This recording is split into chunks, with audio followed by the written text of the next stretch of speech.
Buenos días. ¿Cómo está? Bendecido. Yo siento que hoy hace un poquito menos de calor que otros días. ¿Cómo se sienten ustedes? Un poquito más fresco, ¿verdad? Para los que no viven en el paraíso, nuestros hermanos de otros estados de la República, pues sí vivimos en el paraíso, pero vivir en el paraíso implica también a veces mucho calor, ¿verdad? Parece que acabamos de salir de la alberca, pero no estuvimos en la alberca. Lo que me recuerda que estamos en una intención de invertir. Ay, no me gusta decir esto, pero lo tengo que decir.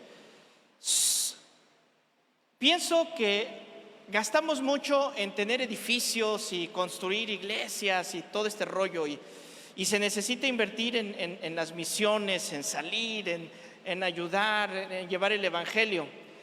Pero también ciertamente cuando nos reunimos aquí, pues se trata de estar también cómodos, de no estar sufriendo. ¿Para qué estar sufriendo de más si podemos estar bien? Entonces, yo no quiero el presupuesto que tenemos para misiones, para evangelismo, no lo quiero tocar para hacer nada de las cámaras, del aire acondicionado. Ese es como intocable. Y todo lo demás es queso extra. Dice la Biblia: busca el reino de Dios y su justicia, y todo lo demás. Ahora, Señor, ¿todo lo demás incluye el aire acondicionado? ¿Ustedes qué creen, que sí? Todo lo demás, Señor, incluirá un buen equipo para transmitir con calidad y que lleguemos a todos los lugares que estamos llegando. ¿Ustedes qué creen? ¿Verdad que sí? Entonces, Señor, le pueden decir allá en casa, o pase este mensaje, le pueden decir: Señor, úsame para sembrar. Úsame, Señor. No le saquen. Como que ya no quisieron levantar la mano ahí, ¿verdad? Úsanos, Señor, vamos a lograrlo. Vamos a tener un buen aire acondicionado aquí, vamos a tener un buen sistema de video y de audio. Lo que me recuerda es que le estoy recordando lo que a Hugo se le olvidó decirles. Y también invitarlos a que formen parte de algún equipo de servicio en la iglesia. Ahorita el equipo de maestras no está recibiendo niños, pero sí están haciendo clases virtuales. Entonces tal vez usted quiera apoyar con la tecnología, con alguna clase, acérquese con mi esposa. Si usted quiere participar en el audio, acérquese con Eduardo Guadarrama. Hay mucho que hacer en el audio. Si le gusta a usted el video, hay que switchear, hay que poner lo de la pantalla, lo que se transmite, hacer gráficos, estar al tanto de las páginas. Todo eso tiene mucho trabajo detrás. Agréguese a ese equipo. ¿Quiere ser parte de los Ujieres? Le recibieron, prepararon todo esto para que usted esté cómodo. Inscríbase al equipo de Ujieres. Y los equipos de misiones, agárrense, porque ya vamos a empezar a salir nuevamente a las misiones. Si ya están todos listos, bienvenidos. La paz de Dios sea con ustedes. Allá en casita, gracias por su paciencia también. Vamos por favor a Éxodo capítulo 20, que es el capítulo que estamos estudiando. Ponga una marquita en ese capítulo, porque es el que vamos a estudiar. Y vamos a ponernos en las manos de Dios. Señor y Padre nuestro, te damos gracias por la oportunidad que nos das de cantarte y de adorarte. Gracias por tu palabra. Gracias por la libertad que tenemos para estar reunidos, Señor. Pésele a quien le pese. Gracias, Señor, por la oportunidad que tenemos de tener una iglesia, de tener una familia. Gracias, Señor, por tus bendiciones. Ahora oramos para que tú nos hables, para que tú, Señor, nos instruyas y que seamos obedientes a tu palabra, que es en Cristo Jesús, nuestra oración. Amén y amén. Sí marcó Éxodo, ¿verdad? Capítulo 20. Bueno, en Mateo capítulo 24, solo por hacerle una mención de un pasaje que usted ya conoce. En Mateo capítulo 24, todo el capítulo 24 es un periódico anticipado de lo que está sucediendo y de lo que va a suceder. Mateo 24 empieza con la pregunta de cuándo sucederán estas cosas. ¿Qué cosas? El Señor Jesús les está hablando del anticristo. El Señor Jesús les está hablando de la tribulación. El Señor Jesús les está hablando de los acontecimientos proféticos que van a anteceder a la segunda venida del Señor Jesucristo. De eso se trata Mateo 24. Para eso fuimos llamados nosotros. No perdamos el propósito de la iglesia. Yo convivo con muchos misioneros, con demasiados misioneros, convivo con muchas agencias misioneras de todo el mundo. Y de repente entro en conflicto con algunos porque al hablar decimos, es que las iglesias ya no funcionan. La iglesia tiene que ser en una casa, la iglesia es estar afuera, la iglesia es... Y sí, es bien cierto. Pero esto que hacemos, la Biblia nos manda a hacerlo. Y la Biblia nos dice, y aun cuando oigas que estamos en los tiempos finales, no dejes de hacerlo, es cuando más importante es. ¿Cuál es el error o el descuido que se está cometiendo en las iglesias? Que el foco, la importancia se pone en cómo luce la iglesia. La importancia se pone en las canciones que se cantan, en cómo se ven los que están en el stage. Ya me entendió, ¿verdad? ¿Cómo se ven los que están aquí, que ponle maquillaje? Y entonces se enfocan en esta parte, en que la gente esté muy cómoda y olvidamos el foco, lo importante de la iglesia, que es ir y hacer discípulos. Salir. Aquí venimos, nos preparamos, nos llenamos de energía entre uno y otro, nos animamos, es la palabra correcta, nos animamos, nos exhortamos, convivimos, nos abrazamos, contamos nuestras penas, nos invitamos a comer, nos invitamos a cenar, convivimos aquí en el lobby un rato, nos ponemos de acuerdo para la carne asada, hacemos vida en familia. Pero eso es para acá. Pero la iglesia está diseñada para ir allá, afuera. Y no debemos de perder de vista eso. Esta iglesia, somos una iglesia que debe ser ¿qué? Bendición. Y para hacer bendición debes de ir a aquellos que necesitan la bendición. ¿Y cuál es la mejor bendición que puede tener alguien? Conocer a Cristo Jesús.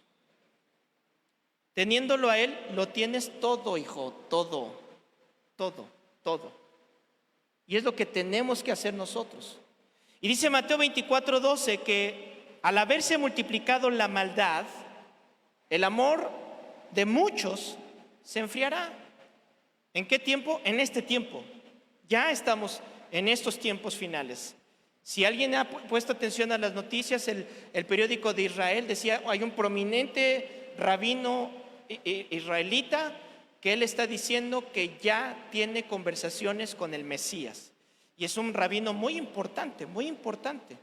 Cuando yo leí esa noticia del Israel Post, que es un periódico importante allá en Estados Unidos, yo dije, Señor, tenemos que estar listos. La iglesia tiene que estar preparada, porque sabemos que no están hablando de Cristo, ¿verdad? Sabemos de quién están hablando, sabemos quién ya se está preparando. Entonces, la iglesia, hoy más que nunca, debemos estar listos.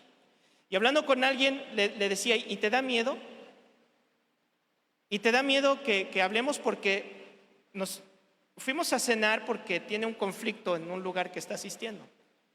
Y nos decía, es que no se habla de la venida de Cristo. Le dije, pues cuidado, porque si no se habla de la venida de Cristo, cuidado.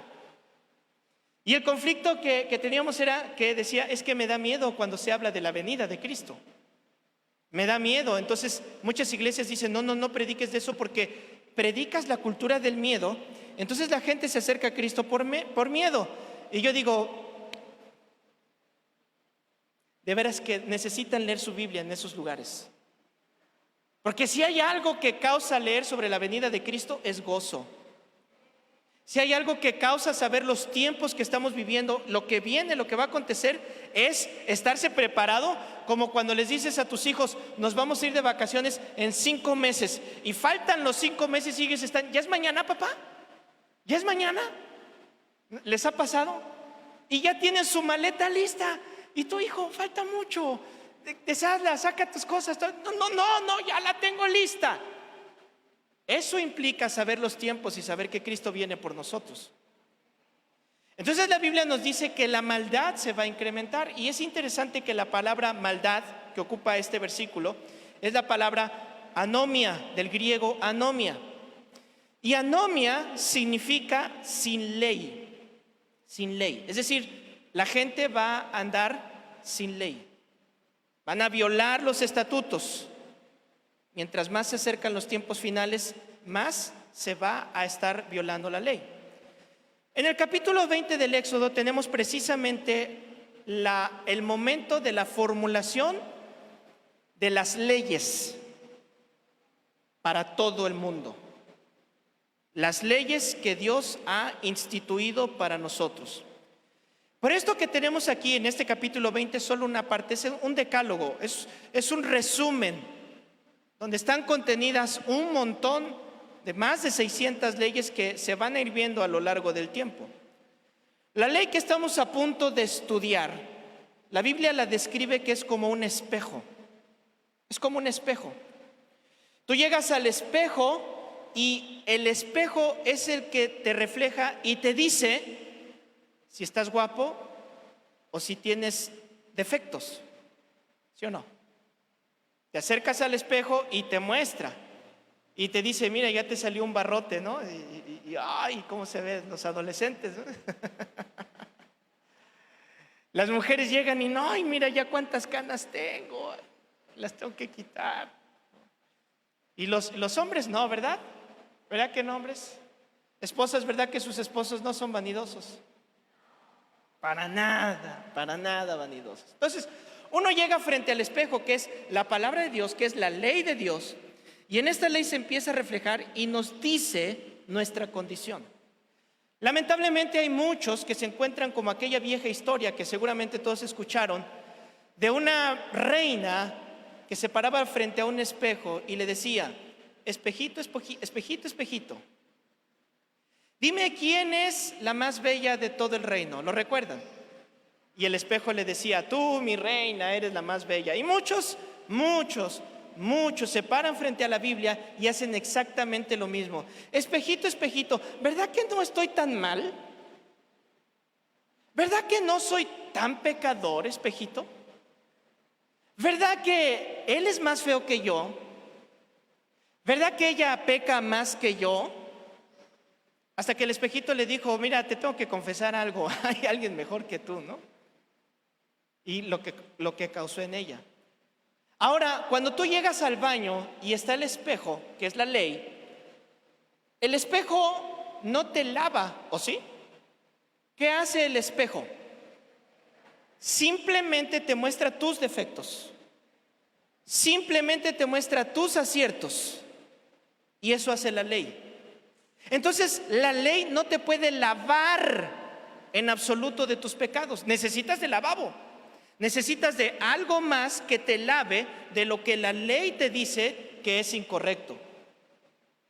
Vamos a considerar entonces, teniendo este trasfondo, que ya entendemos a qué se refiere la ley, vamos a entender ahora lo que la Biblia nos dice en Éxodo 20, capítulo 20, versículo 1.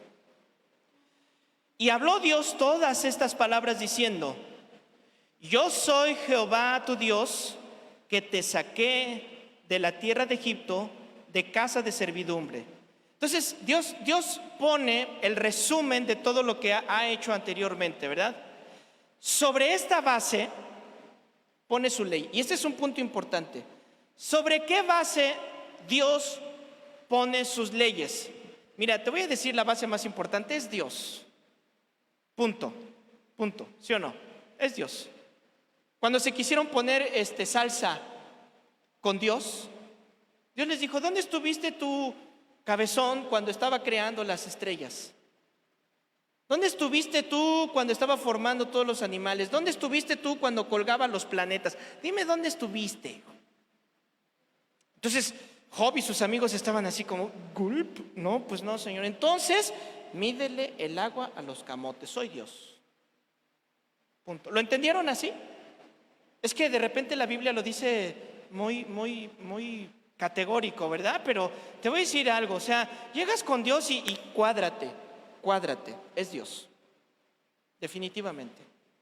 Entonces, Dios es tan justo y tan amoroso que Él no hace uso de su autoritarismo.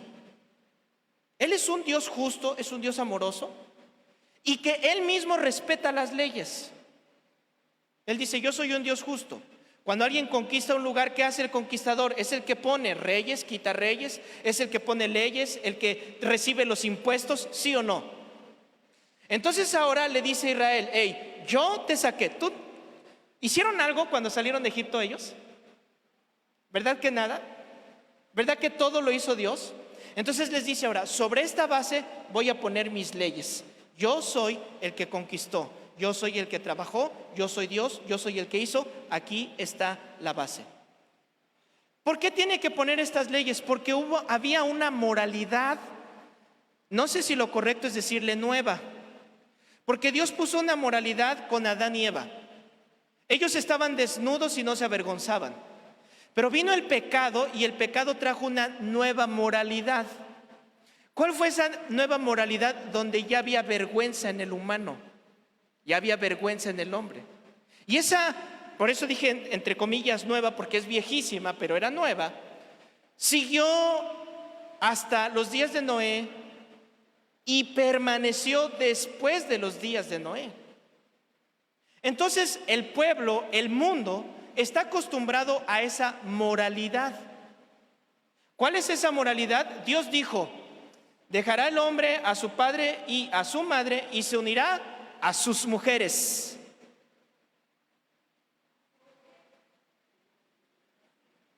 ¿Cuántas?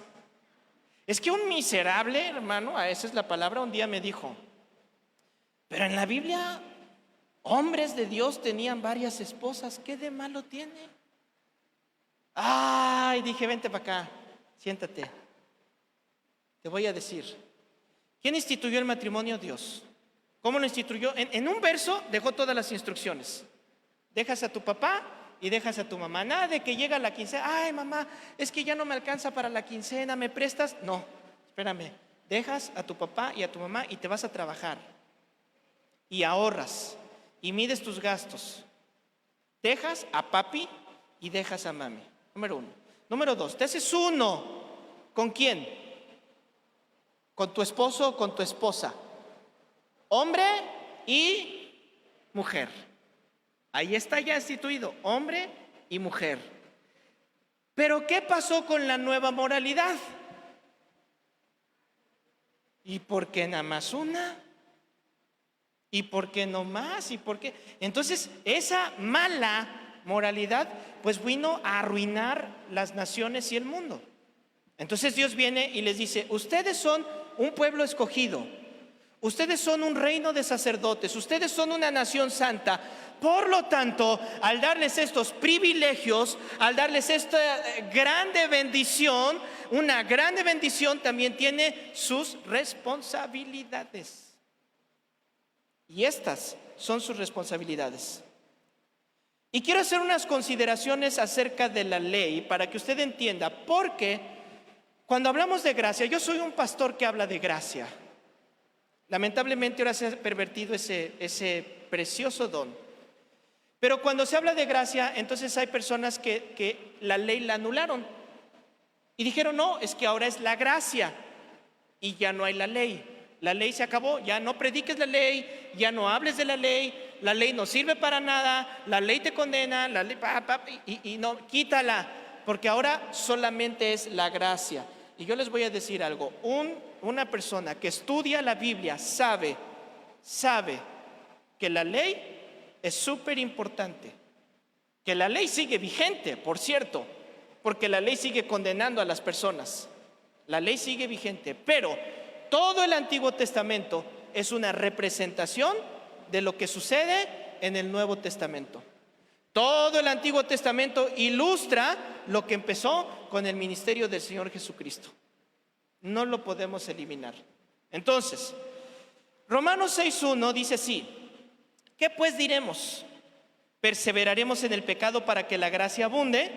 En ninguna manera, porque los que hemos muerto al pecado, ¿cómo viviremos aún en él? Entonces, las personas que anulan la ley Dice, no, ya, todo lo que está en la ley, nada funciona, todo está mal. Y Pablo dice, entonces, pues como ya no hay ley, pues podemos pecar y darle rienda suelta a nuestra vida. Ayer los jóvenes me hicieron una pregunta bien interesante. ¿Alguien vio el programa de los jóvenes de ayer?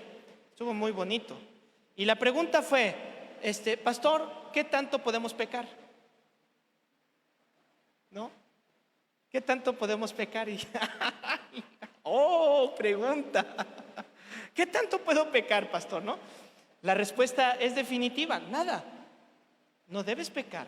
Y si tú estás pensando en cuánto puedo pecar, te tengo una mala noticia. Tú sigues viviendo sin el Espíritu de Dios. Porque el Espíritu de Dios te va a conducir a justicia, a verdad, a santidad. Entonces Pablo dice, no podemos vivir de esa manera. No podemos pensar que porque ya la ley no está, entonces le voy a dar rienda suelta. Ahora, ¿qué es lo que hacen estos 10 mandamientos? Revelan, esta palabra es clave, revelan la voluntad de Dios. Es lo que hacen los mandamientos, revelan la voluntad de Dios. Dice el Salmo 119:97, acompáñenme.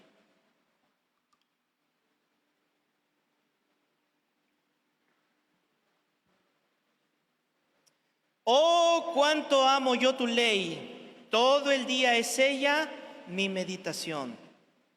Bueno, ¿se dan cuenta? Este es el salmista diciendo, amo, medito en tu ley de día y de noche. Ahora, ¿qué es la ley? Bueno, la ley es la expresión de la santa voluntad de Dios. La ley requiere perfección. Le voy a dar estos puntos importantes sobre la ley. La ley requiere perfección de parte nuestra. La ley no tiene que ver con buenas intenciones. La ley no es que, tenía la buena intención de hacerlo, pero no lo hice. La ley es, ¿lo hiciste o no lo hiciste? Es que sí quería, no lo hiciste. Esa es la ley. La ley no mira las intenciones del corazón. La ley no mira los motivos. La ley es blanca o negra. ¿Lo hiciste o no lo hiciste? Punto. La ley del Señor es recta, no se mueve, y esto requiere de nuestras nociones en cuanto a lo que es bueno y lo que es malo. Y esas nociones de lo bueno y lo malo, nosotros las tenemos tergiversadas. Cada uno tiene su opinión de qué es bueno y de qué es malo, ¿sí o no? Cada uno tiene, hay personas que dicen, por ejemplo, robar. ¿Robar es bueno o es malo? Es malo, es malo. Pero no es malo cuando dices, es que el gobierno me quita mucho y si no le pago esto, no es malo. Entonces, ¿es bueno o es malo? Es malo, ¿no? Una persona que descubrimos robándome, pues lo descubrí y lo detuve. Le dije, ¿qué onda? Te di la confianza. Y entonces sus palabras fueron, es que usted tiene y yo no tengo. ¿Y eso justifica que robes? ¿Eso justifica que lo hagas? ¿Alguien le ha robado algo alguna vez? Y cuando te lo roban, lo primero que piensa uno es, ¿cuánto me costó tenerlo? ¿Cuánto esfuerzo me costó tenerlo? Para que alguien nada más diga, pues él tiene, vénganos tu reino, ¿no? Entonces, tergiversamos los mandamientos, tergiversamos las leyes. Esto es medio bueno, esto es medio malo. Entonces, ¿qué es lo que nosotros necesitamos? La ley de Dios que nos diga, no, es así, punto. Y no debemos de basarnos en lo que nosotros creemos o lo que nosotros pensamos. Tenemos un agente moral, el único con la autoridad moral de decirnos qué es bueno y qué es malo es Dios, el único. Ninguna otra persona. Porque si yo les dicto las leyes, ustedes pueden estar no de acuerdo con mis leyes. Pero si yo las llevo delante de Dios, Él es la máxima autoridad. Por eso es que las necesitamos. Ahora, la ley es buena. La ley es maravillosa, porque sin la ley hay desorden. Hay lugares donde incluso te controlan cuánto crece tu césped. Es en serio. No, tu césped no puede crecer de más. Ah, pero ¿por qué? Porque hace lucir todo el barrio, hace lucir mal todo el barrio. Entonces tu obligación es mantener esto limpio, mantener esta área limpia. Son leyes, son buenas las leyes. Pero ¿qué ha pasado? Bueno, la gente piensa que no las necesitamos. La gente dice, ¿para qué quiero leyes? Pero las cárceles nos dicen lo contrario. La cerradura que pusiste, la doble, triple cerradura que pusiste en tu casa antes de venirte nos dice lo contrario. La cámara que pones en la entrada de tu casa nos dice lo contrario. Las leyes son buenas, pero no se respetan. Se han roto. Es necesario que entonces haya un ejecutante de la ley. Tiene que haber alguien que vea que la ley se cumple, porque el hombre no la sabe, no la puede guardar. Y no estoy hablando solamente de las leyes de Dios, estoy hablando de todas las leyes. La ley entonces es una norma que dicta, que mide la conducta humana. Es la manera en la que podemos medir, para que no haya errores, para que no haya, diga, esto, este más o menos más y este más o menos menos. La ley nos ayuda a medir. La ley nunca se ejecuta por sí misma. La ley necesita un legislador. ¿Quién es este legislador? Es Dios. Ahora, la ley es una ley. Es que esto está bien bueno, pero no sé cómo explicarlo. ¿Qué significa que es una ley? La ley. Vamos a ponerlo de esta manera. La ley de la gravedad. ¿Qué dice la ley de la gravedad? Todo lo que sube tiene que bajar. Ahora, ¿por qué es ley? Pues porque va a suceder, ¿sí o no? O sea, va a suceder. Tú puedes pretender que puedes volar. Tú puedes decir, no, para mí la ley no me funciona. Y pretendes que puedes volar, pero te digo algo, agárrate bien. Porque tarde o temprano, pero más temprano que tarde, vas a caer. ¿Sí o no? ¿Por qué vas a caer? Porque es una ley, hijo, entiéndela, es una ley. Ahora, esta es la ley de Dios. ¿Puedes no creerla? Puede que no te importe, pero te tengo una noticia: la ley es ley, punto. Se va a cumplir y se va a hacer. Y puedes tú estar pensando que puedes violar,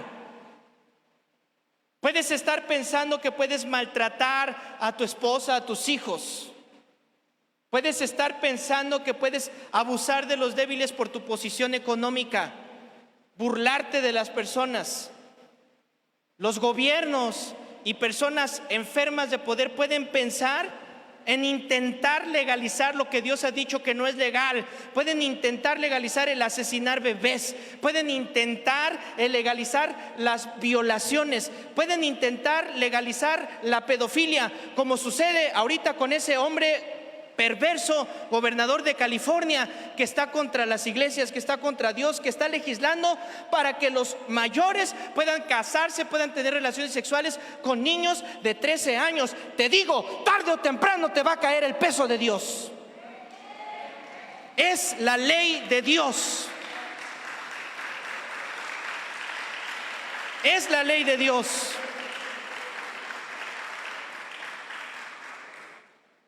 La Biblia dice en Ezequiel capítulo 18: el alma que pecare, esa morirá. La Biblia lo dice: el alma que pecare, esa morirá. Y esa es la ley, y eso va a suceder. Vamos a adelantarnos unos 40 años de donde estamos situados ahorita en la historia. Vamos adelante 40 años en la historia, en Deuteronomio capítulo 4, por favor. Y vamos a ver lo que les dice el Señor acerca de la ley, que estamos estudiando el momento en el que se las está entregando. Y Él les dijo después de 40 años: mas vosotros que seguisteis a Jehová vuestro Dios, todos están vivos. Y después de 40 años en el desierto, ¿ustedes creen que hubo muertes en el desierto? Sí, hubo muertes. Hubo fornicaciones en el desierto. Hubo una gran... ¿Se acuerdan del becerro de oro? ¿Alguien vio el becerro de oro? ¿Se acuerdan del becerro? La tierra se abrió, la gente murió. Pero Dios dice, aquellos, todos los que guardaron, los que siguieron la ley, están vivos. ¿Por qué están vivos? Porque la ley es la ley. Ya me entendieron con lo que les quise decir. La ley es la ley. Esto va a suceder. Dice el versículo 5: mirad, yo os he enseñado estatutos y decretos, como Jehová mi Dios me mandó, para que hagáis así en medio de la tierra en la cual entráis para tomar posesión de ella. Ahora, ya te los di, versículo 6, a ti te toca guardarlos y ponerlos por obra. Porque si tú los guardas y los pones por obra, ¿qué significa guardar? Retenerlos, tenerlos presente. Pero no se trata solamente de ser cabezón de conocimiento. Se trata de ser alguien que pone en práctica. Dice, si tú los guardas y tú los obedeces, entonces vas a ser sabio e inteligente. Dos promesas, sabio e inteligente. Yo les voy a decir algo con vergüenza. Con vergüenza. Tápale los oídos a mis hijos, Suri, por favor. A mí me reprobaron en una materia que se llama etimología. ¿Alguien sabe lo que es la materia de etimología? Me reprobaron. Y me caía mal la materia. Y me caía mal el profesor. No era cristiano. Ojo, no era cristiano. Me caía tan mal que organizó una revuelta para que lo corrieran. ¿Y qué creen? Lo corrieron. Y me reprobó todo el año. Y en mi familia, que hay ciertas personas que son muy inteligentes, pertenecen a un grupo, ya saben de esos, era la vergüenza para todos. ¿Cómo? ¿Qué reprobaste? Y yo me sentía un tremendo burro, hermano. ¡Qué burro! Reprobé. Pero llego a los caminos del Señor y ¿saben cuál es una de mis ciencias favoritas? La etimología. Y yo me veo, se los digo con honestidad, yo me veo y digo, no soy un burro, soy bien inteligente. No, de verdad, de verdad. Y no me echo mis flores. No soy un burro. Pero ¿sabe qué te da la inteligencia y la sabiduría? Dios. Dios. Dios. Dios. Así que, chavos, les estoy dando una llave increíble para que sean unos monstruos en la escuela. Conozcan la ley del Señor y pónganla en práctica. El mundo dice que la inteligencia es tener doctorados, saberse las tablas o no sé qué tantas cosas, pero la inteligencia, según la perspectiva de Dios, es apartarse del mal. Esa es una persona inteligente. Una persona inteligente es la que se aparta del mal, la que dijo, no, allá no, yo le doy por acá. Daniel y sus amigos, ahorita me estoy acordando, eran bien inteligentes, por eso se los llevaron a Babilonia. ¿Por qué eran bien inteligentes? Porque eran sabios e inteligentes. Porque conocían la palabra de Dios y porque la ponían en obra. Ahí está el secreto, damas y caballeros. Gálatas capítulo 4, versículo 21. También nos dice que la ley nos revela quién es Dios. Y la ley nos revela el vacío que hay entre Dios y nosotros. Dice el versículo 21. Decidme los que queréis estar bajo la ley, ¿no habéis oído la ley? O sea, es mejor que la escuches, porque el hombre es sopesado con los 10 mandamientos. Nuestras obras, nuestra vida se pone en una balanza, nos ponen ahí, y el contrapeso de esa balanza son los 10 mandamientos. ¿Cómo crees que salgas si te pesan con los 10 mandamientos? Hijo, man, vamos a salir re mal, re mal, Qué mal vamos a salir con eso, ¿verdad? Romanos 3:19 nos dice: sabemos que todo lo que la ley dice, lo dice a los que están bajo la ley, para que toda boca se cierre y todo el mundo quede bajo el juicio de Dios. ¿Se dan cuenta? ¿Para qué? Para sopesarte. Y cuando alguien llega y diga: ay, pero si yo donaba para la caridad, ay, pero si yo nunca engañé a mi esposa, ay, pero si yo siempre fui muy cortés con las personas, yo ayudé a que se construyera este orfanatorio, yo ayudé al programa de alimentos de niños de Puerta de Bendición, yo ayudé para esto. Cuando eres pesado con la ley, repruebas, definitivo. Dice el capítulo 8, versículo 3 de Romanos: porque lo que era imposible para la ley, ¿qué es imposible para la ley? Se los dije al principio, ¿qué es imposible para la ley? Lavarnos, limpiarnos. Lo que es imposible para la ley, por cuanto era débil por la carne, Dios, enviando a su Hijo en semejanza de carne de pecado, y a causa del pecado, condenó al pecado en la carne. Ok, entonces ya nos quedó claro que la ley nos reprueba, ¿sí o no? Pero lo que la ley no puede hacer, que es limpiarte, Dios vino en forma de hombre, y en la forma de hombre tomó el pecado, tomó tu pecado, se hizo vergüenza, se hizo él mismo maldición.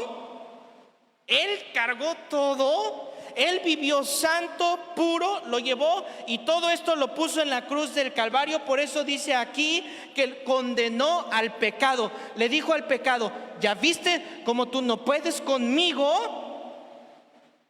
Y entonces el pecado, lo único que le quedó fue agacharse, meterse la cola entre las patas y decir: sí, mi Señor.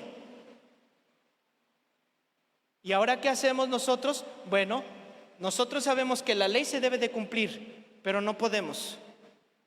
Pero vamos a la gracia, vamos a Cristo y le decimos a Cristo: Cristo, yo no puedo, pero tú lo hiciste por mí, ayúdame. ¿Y qué es lo que hace su Santo Espíritu? Te ayuda a vivir en santidad, en justicia y en verdad. Vamos al versículo 3 y vamos a estudiar el primer mandamiento. Hoy solamente vamos a ver 2 mandamientos, ¿sale? Vamos a estudiar 2 mandamientos. El primero que el Señor estipula, y es interesante que sea el primero, dice así: no tendrás dioses ajenos delante de mí. ¡Pum! Ni siquiera necesita explicación, ¿o sí? ¿Necesita explicación esto? O sea, Dios condena el politeísmo, es decir, la creencia de que hay muchos dioses. De hecho, fíjense, no hay un mandamiento como tal contra el ateísmo, porque el ateísmo en ese tiempo no existía.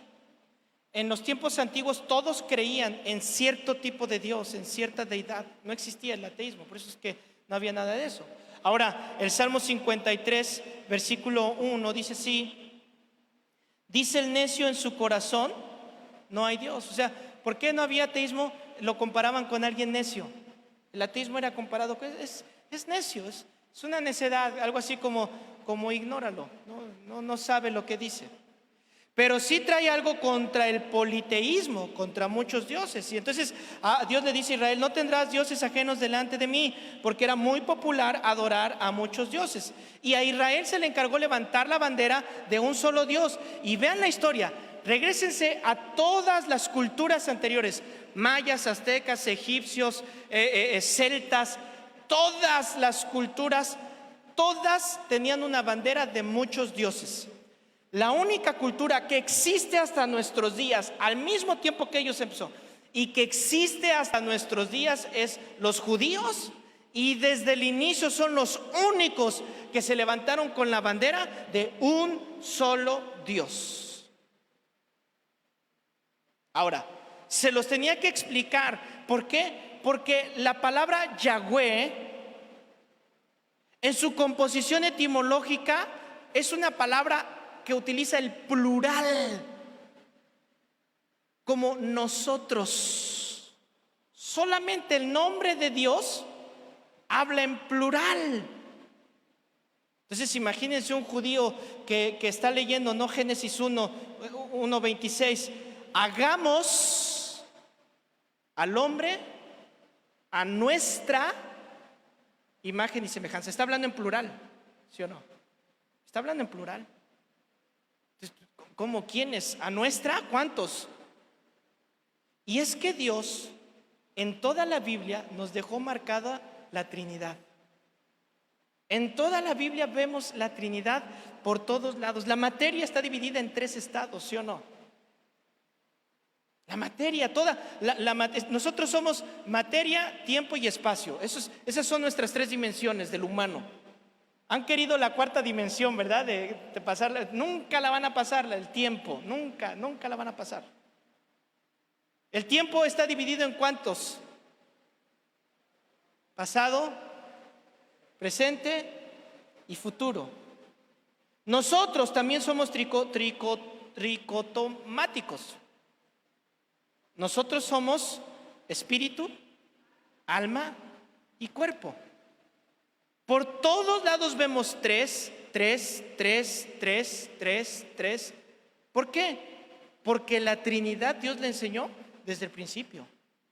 Pero llega con ellos y les dice: no tendrás dioses ajenos, solamente uno, solamente yo.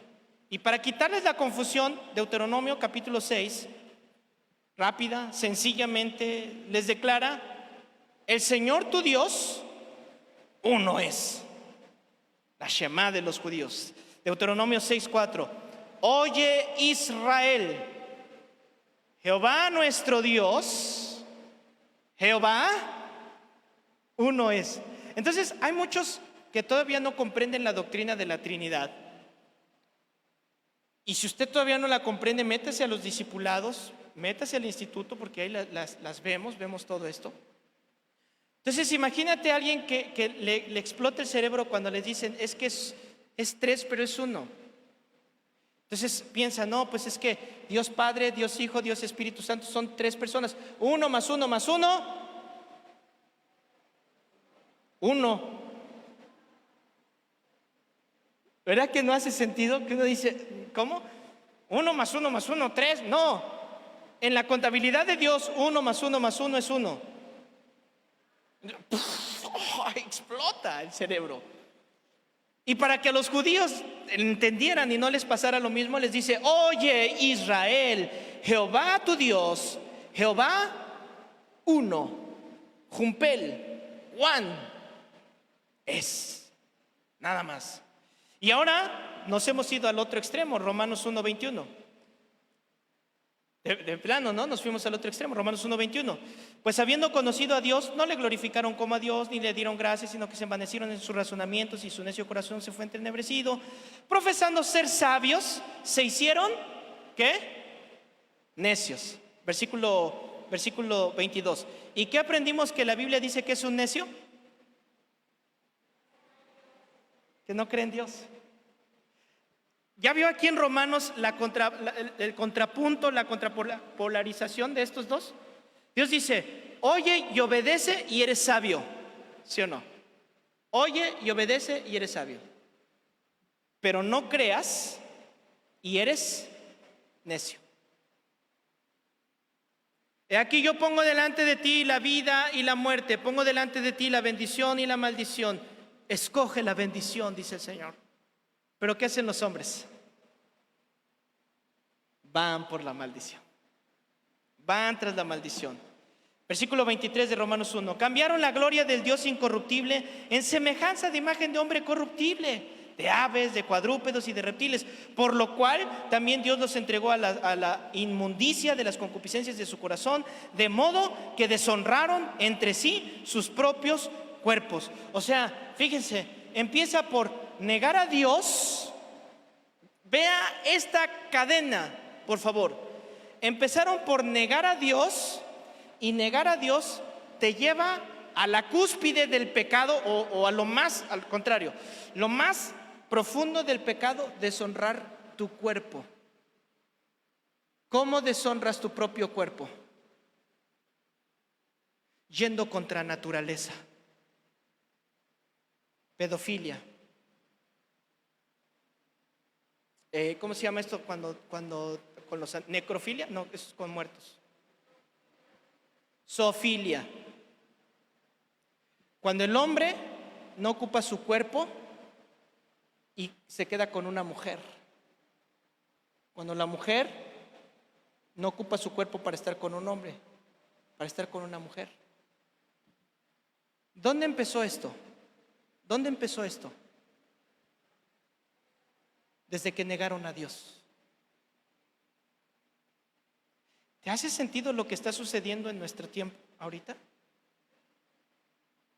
¿Entiendes por qué el ataque a Dios? ¿Por qué el ataque a las iglesias? ¿Por qué el ataque a la Biblia? ¿Por qué el ataque a los cristianos? Porque los cristianos, porque la iglesia, cuando nos paramos, les estamos representando su pecado. Y nadie le gusta que le estén diciendo su pecado. Y en lugar de reconocer y decir, sí, estoy pecando, lo que la gente hace es esconderlo bajo la cama. Apaguen a los cristianos, callen a las iglesias, que no se reúnan, que no digan, que no salgan. ¡Ja! ¡Ja! ¿Ustedes creen que me van a callar? Te pregunto, ¿te van a callar a ti? Entonces, ¿por qué te da miedo hablar en tu trabajo? ¿Por qué no dices en tu trabajo de Dios? ¿Por qué no hablas de Cristo? ¿Por qué en la escuela prefieres que te vean como el cool y no como una persona que sigue a Cristo? Ah, ¿verdad? Ese no era el tema, sigo. ¿Qué significa no tener dioses ajenos? Bueno, Apocalipsis 22:8. Y este nos mete un poquito al segundo mandamiento. Esto que vamos a leer nos encamina, porque el primero y el segundo mandamiento van muy de la mano. Dice Apocalipsis 22:8: Yo, Juan, soy el que oyó y vio estas cosas. Juan, recuerden que está exiliado en Patmos. Lo exiliaron para que allá muriera abandonado. Y después de que las hube oído y visto, me postré para adorar a los pies del ángel que me mostraba estas cosas. O sea, Juan estaba en el tercer cielo, llevado por un ángel, y el ángel le estaba mostrando todas las cosas. Entonces Juan estaba como, ¡qué experiencia! ¡Wow! Esto es tremendo. Y cuando está terminando, entonces Juan lo que hace es que se postra para adorarlo, porque pues Juan pensó que a lo mejor que era Dios. Dijo, wow, esto es todopoderoso. Pero el ángel, versículo 9, le dijo, no lo hagas. No lo hagas, porque yo soy consiervo tuyo, de tus hermanos los profetas y de los que guardan las palabras de este libro. Si te vas a postrar, si te vas a arrodillar frente a alguien, ¿quién es el único al cual debes doblar tus rodillas? Por eso les decía hace rato, ¿ustedes creen que necesita explicación este mandamiento? Lamentablemente sí. Y yo espero que muchas personas estén escuchando este mensaje y te esté calando. Y estés así como, ay, no, pero es que yo practico, yo hago. Esta es la palabra de Dios. Y como ya dijimos, es ley. Es ley. Si tú quieres salirte de la ley, agárrate fuerte, porque tarde o temprano vas a caer. ¿Quién al hijo que ama no lo guarda y no lo corrige? ¿Sí o no? Tengo que decírselos. Los césares romanos en el tiempo de la iglesia se creían dioses. Ellos se postulaban como dioses y se paraban, y toda la multitud se juntaba en la plaza y levantaban su mano y decían, ¡Ay, César! César es el Curios. Curios significa es el Señor. César es el Señor, salve César. Y todos iban, y si no lo hacían, los mataban, les cortaban la cabeza, los aventaban a los leones, les ponían aceite hirviendo, los amarraban con un cuerpo putrefacto para que poco a poco se fueran pudriendo, los lanzaban a los calabozos para que las infecciones los mataran. Y cuando un cristiano, Policarpo, estaba enfrente, la Biblia dice que él estaba ahí y le dijeron: ¿por qué tú no te arrodillas frente a César? ¿Por qué tú no dices que César es nuestro intercesor? César es nuestro Dios. A César honramos, a César adoramos, a César veneramos. Y Policarpo dijo: no lo voy a hacer, solo frente a mi Señor Jesús. Y le dijeron: ¿qué no te das cuenta que el mundo está contra ti? Y Policarpo dijo: pues si el mundo está contra mí, yo estoy contra el mundo. Y José fue el periodista de la historia, escribía: ¿qué tienen estos cristianos que están locos, que van a la muerte y van sonriendo y van contentos? ¿Qué les pasa? Están locos esos cristianos.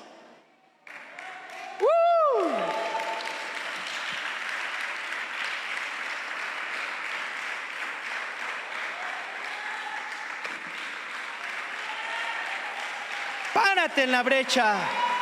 Testifica del Señor. Dale gloria a Dios. Esta tendencia de los Césares sigue a nuestros días. Se sigue haciendo. Hay mucha gente que pretende ser Dios. Imagínense, Jehová, Yahweh, significa en su composición etimológica, hablando de etimología, ¿verdad? El que es, el que es, el que era y el que será o que vendrá. Eso significa Yahweh. Por eso le dicen el eterno, porque compone todo. Él es el principio y el fin, no hay más, Él es. Entonces, cuando llega un loco enfermo de poder, amador de ganancias deshonestas, y le dice a las gentes: tú eres Jehová Junior, calcule el tamaño de la blasfemia que está diciendo. Calcúlele. Pero como no leen las Biblias, como no estudian la Biblia, la gente grita: amén, sí, sí, amén. Es ley, mi chavo. Es ley. Es mejor que abras los ojos, ¿no? El Señor Jesús dijo: el que no es conmigo es contra mí. El que no es conmigo es contra mí, y el que conmigo no recoge, desparrama. No puedes servir a Dios a dos señores. No puedes servir a dos señores. Tienes que servir solamente al Señor. Y vamos a ver rápido el segundo mandamiento. ¿Me regalan 5 minutos para ver el segundo mandamiento?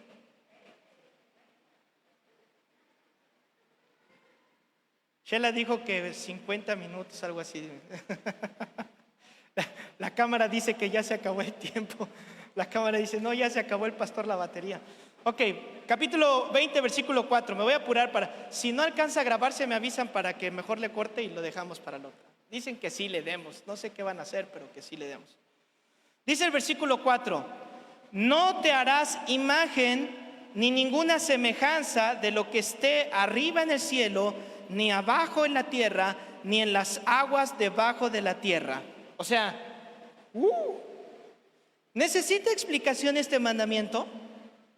¿Verdad que es claro? Nada que el hombre haga se puede atrever a hincarse, a servirle, a venerarle, a honrarle, porque cualquier cosa que nosotros levantemos de alguna forma que represente a Dios, o que represente un poder divino, que represente una deidad, es pecado delante de Dios. Será un Dios falso, y las personas que lo hacen caerán inmediatamente en idolatría. Dice el versículo 5. Bueno, antes de ir al versículo 5, aquí entra una pregunta que alguien puede decir: pero nosotros tenemos, por ejemplo, a Benito Juárez en las monedas, ¿no? Se levantó el monumento a la maestra, al maestro. Se levantaron monumentos, se levantaron estatuas. Bueno, eso no es un Dios. Pero déjeme avanzar un poquito más para explicarle, ¿verdad? Porque puede ser un Dios, pero no es una deidad, ¿verdad? Ponemos una placa, aquí tenemos una placa que la mandé a hacer en honor al pastor que estuvo antes aquí en la iglesia, ¿verdad? Es un honor. No idolatramos, no le decimos intercede por nosotros, ya que estás allá, nada de eso. Dice el versículo 5, no te inclinarás a ellas. Y vean con calma estos que dice, no te inclinarás. ¿Qué significa inclinarse? Ya habló de no arrodillarse, ¿ok? Ya habló de no arrodillarse. ¿Qué significa inclinarse?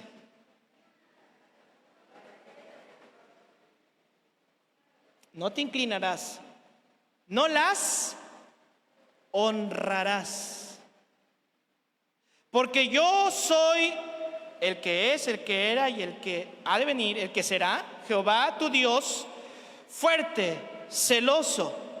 Y luego lanza esta advertencia, que visito la maldad de los padres sobre los hijos hasta la tercera y la cuarta generación de los que me aborrecen.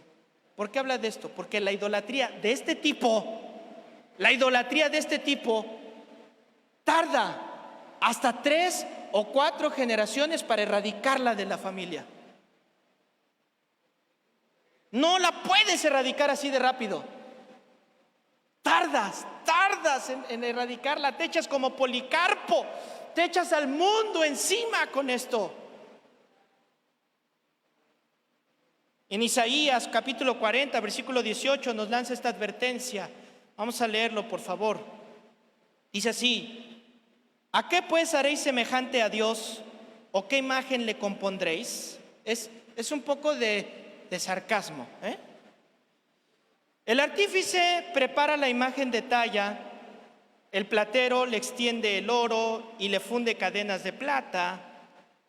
El pobre, como no le alcanza, escoge para ofrecerle madera, que sea una buena madera, que no se apoligue. Se busca un buen carpintero que le haga una imagen de talla que no se mueva. Verso 25. ¿A qué pues me haréis semejante o me compararéis? Dice el santo. Y nuevamente, la pregunta no es que puedas hacerlo. La pregunta es para qué estás pensando con esto. ¿Con qué te atreves a compararme? ¿Cómo me vas a comparar? 26. Levantad en alto vuestros ojos y mirad quién creó esas cosas. Él saca y cuenta sus ejércitos, a todas llama por sus nombres, ninguna faltará. Tal es su grandeza, la grandeza de su fuerza y el poder de su dominio. Salmo 115, versículo 3. Es que este Salmo 40, léanlo por favor, léanlo, está preciosísimo, preciosísimo. Salmo 115, versículo 3. Nuestro Dios está en los cielos, todo lo que hizo ha hecho. Los ídolos de ellos son plata y oro, obra de manos de hombres. Tienen boca, mas no hablan. Tienen ojos, mas no ven. Orejas tienen, mas no oyen. Tienen narices, mas no huelen. Manos tienen, mas no palpan. Tienen pies, mas no andan. No hablan con su garganta. Y aquí viene la ley. Aquí viene la ley. Semejantes a ellos son los que los hacen y cualquiera que confíe en ellos. Esa es la ley. ¿Qué pasa? Que teniendo ojos no te das cuenta de lo que estás haciendo. Teniendo oídos no oyes qué está diciendo la Biblia que todos usamos. Lo dice. Todas las Biblias lo dicen. Por eso es ley. Quien lo hace, quien lo practica, queda igual que ellos. ¿Cuál es la válvula de escape? ¿Cuál es la? Versículo 9. Oh Israel, confía en Jehová. Él es tu ayuda. Él es tu escudo. Si vas a pedirle a alguien, ¿a quién le pides? Papito. Si vas a honrar a alguien, ¿a quién honras? A él honralo. Capítulo 46 de Isaías, versículo 5. Isaías 46:5. ¿A quién me asemejáis y me igualas y me comparas para que seamos semejantes? Nuevamente, la pregunta lleva ese toque de disgusto. ¿Okay? Sacan oro de la bolsa y pesan platas con balanzas, alquilan un platero para hacer un dios de ello, se postran y adoran, se lo echan sobre los hombros, lo llevan y lo colocan en su lugar. Allí se queda, no se mueve de su sitio. Le gritan y no responde, ni los libra de la tribulación. Acuérdense de esto y tengan vergüenza. Vuélvanse, arrepiéntanse ustedes, prevaricadores. Fíjense la comparación que hace un prevaricador. Es alguien que deshonra en sobremanera, como lo hizo este general Tito, si no me equivoco, alguien corríjame, cuando llegó y mató un cerdo en el templo del Señor. Ese fue una prevaricación desoladora, una deshonra, vomitarse en el altar, hacer esas cosas, y lo compara con eso. Y el llamado que les dice es arrepiéntete, cambia la mentalidad. Deja de pensar eso. Y luego les dice, versículo 9: acuérdense de las cosas pasadas desde los tiempos antiguos, porque yo soy Dios y no hay otro Dios, y nada hay semejante a mí, que anuncio lo por venir desde el principio y desde la antigüedad, lo que aún no era hecho, que digo, mi consejo permanecerá y haré todo lo que quiero. Y entonces muchos de los que estamos aquí diríamos, sí, amén, amén. Es malo los ídolos, es malo tener esto. Pero ¿cuántos han hecho del trabajo su ídolo?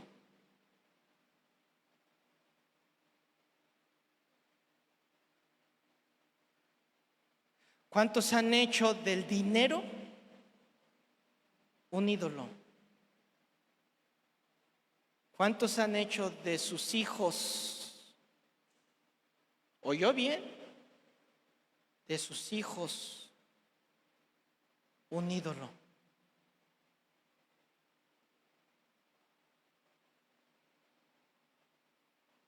Y es una ley, y la ley va a caer, y la ley va a llegar. Pero te tengo una buena noticia. Terminemos con el versículo 6. Dice así: yo hago misericordia a millares. ¿Sobre cuántas generaciones vino la maldición o viene la maldición? 3 o 4. Pero dice el Señor, pero yo hago misericordia a miles de generaciones. ¿A quiénes? A los que me aman y guardan mis mandamientos. ¿Cuántos aman a Dios? ¿Cuántos guardan sus mandamientos?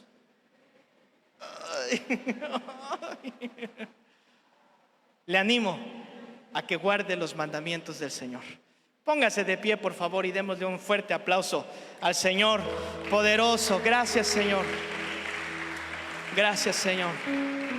Gracias, Señor. Gracias, Señor. Gracias, Señor. Gracias, Señor. Podemos decir, ¿verdad? Podemos decir que su palabra es perfecta, su palabra es bella, su palabra es, como dice el salmista, ¿verdad? Tu palabra es más dulce que la miel del panal. Vamos a entregar este momento en las manos de Dios. Señor, queremos darte gracias por tu palabra. Gracias por tu gran amor. Gracias por tu bondad. Gracias por tu amor. Gracias. Hola familia Bendición, te recuerdo que este y todos los domingos tenemos una cita a las 11 de la mañana. Hemos preparado todos los protocolos para tu seguridad. También tenemos la transmisión al mismo horario a través de Facebook y la retransmisión por YouTube todos los lunes. Y recuerda, Somos bendición. Hashtag Somos bendición.